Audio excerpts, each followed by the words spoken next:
சொல்லுங்க. 18/5/1979. 1929. 79ங்களா?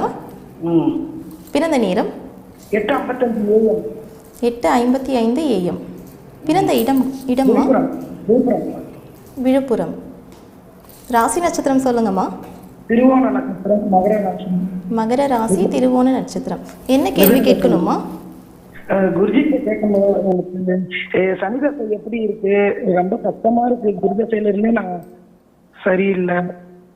அம்மா, திருவோண நட்சத்திரம், மகர ராசி, மிதுன லக்னம். மிதுன லக்னம்னாலே உங்களுக்கு ஜோதிடத்தில் கண்டிப்பாக ஆர்வம் வந்துடும். ஆமாம், ஆர்வம் இருக்கு. உங்கள் ஃபாலோவர்ஸ் தான் நான் நிறைய உங்கள் வீடியோலாம் பார்த்தேன்.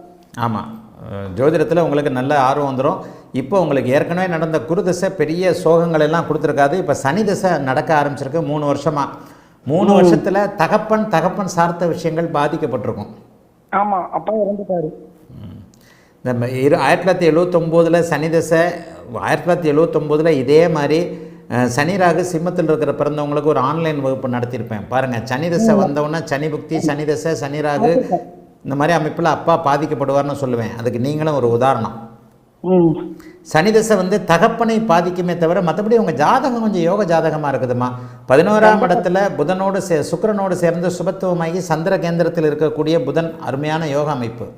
இப்போ இந்த கடன்லாம் தீருமா? அம்மாவுடைய சொத்துக்கள் இந்த புதன் தசை வருமா? புதன் புக்தியில் அம்மாவுடைய சொத்துக்கள் கொஞ்சம் இழுபறியா இருக்கு. புதன் புக்தியும் உங்களுக்கு இப்படித்தாமா இருக்கும். சனி தசை புதன் புக்தி செவ்வாயோடு இருக்கிறதுனால எதிர்பார்ப்புகள் கொஞ்சம் ஒரு மாதிரியாக இருக்கும். ஆனால் ஃபைனலாக உங்களுக்கு வெற்றிகள் கிடைக்குங்களா? வெற்றிகள் ஃபைனலாக கிடைக்கும். என்ன இருந்தாலும் புதன் வந்து வலுவாக இருக்கிறாரு, சந்திரன் வலுவாக இருக்கிறார், கடகத்தில் குரு உச்சமாக இருக்கிறார். தாயாருடைய சொத்துக்களை நீங்கள் உறுதியாக அனுபவிப்பீர்கள். அம்மாவுக்கு உடம்பு சரியில்லை, எப்படி இருக்கும்? அம்மாவுக்கு கண்டம் கிடையாது, மரணம் கிடையாது, கண்டம் கிடையாது, கண்டிப்பாக கண்டம் கிடையாது. ஆனால் உடம்பு சரியில்லாமல் போகும். புதன் செவ்வாய் சேர்ந்து புதனுடைய அமைப்புகள் நடந்தால் ஏதாவது ஒரு பிரச்சனைகள், மருத்துவ செலவுகள் இருக்கும். சந்திரன் வலுவாக இருக்கின்ற காரணத்தினாலும் 4ஆம் அதிபதியும் நல்லா இருக்கின்ற காரணத்தினாலும் அம்மாவுக்கு கண்டம் இருக்காது. ஆனால் தகப்பனுக்கு கண்டம்ன்றது சனி தசையில் தெளிவான ஒரு விஷயம். ஆமாம், சனி தசை பிறந்த உடனே அப்பா இறந்துட்டாரு. ஏம்மா, நான் இதை குறிப்பிட்டு நான் ஆன்லைன் வகுப்பில் நடத்தியிருக்கிறேன். இந்த மாதிரியான அமைப்புகளில் சனிராக இருக்கும்போது சிம்மத்தில் சனி தசை வந்துட்டாலே உடனே தகப்பனை கைவிக்கும். ஆனா அம்மாவுக்கு வயசு 77 ஆகுது, உடம்பு சரியில்லாம இருக்கிறாங்க. புதன் புக்தியில இல்லைம்மா, புதன் புக்தியில இல்லை. கேது புக்தி, சுக்கிர புக்தி. கேது புக்தி நல்லா இல்லைம்மா. கேது புக்தி வந்து உங்களுக்கு சனி பார்வையில் இருக்கு. புதன் புக்தியில் வந்து அம்மாவுக்கு அப்படியே கொஞ்சம் ஒரு மாதிரியாக தான் இருக்கும், சந்திரன் வலுவாக இருக்கின்ற காரணத்தினால. சரியா? மற்றபடி இந்த ஜாதகம் உங்களுக்கு கொஞ்சம் ஒரு உயர்நிலை ஜாதகம் தாம்மா, அப்படிலாம் கஷ்டப்பட மாட்டீங்கம்மா.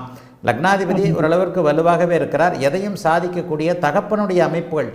சூரியனையும் சனி பார்க்கறதுனால தகப்பனுடைய சொத்துக்களை அனுபவிக்க முடியாது. ஆனால் தாயின் சொத்துக்களை அனுபவிக்கக்கூடிய தாய் இன்னும் சிறிது 2-3 வருடங்கள் இருக்கக்கூடிய நல்ல ஜாதகமாக. வாழ்த்துக்கள்மா, நல்லா இருப்பீங்கம்மா.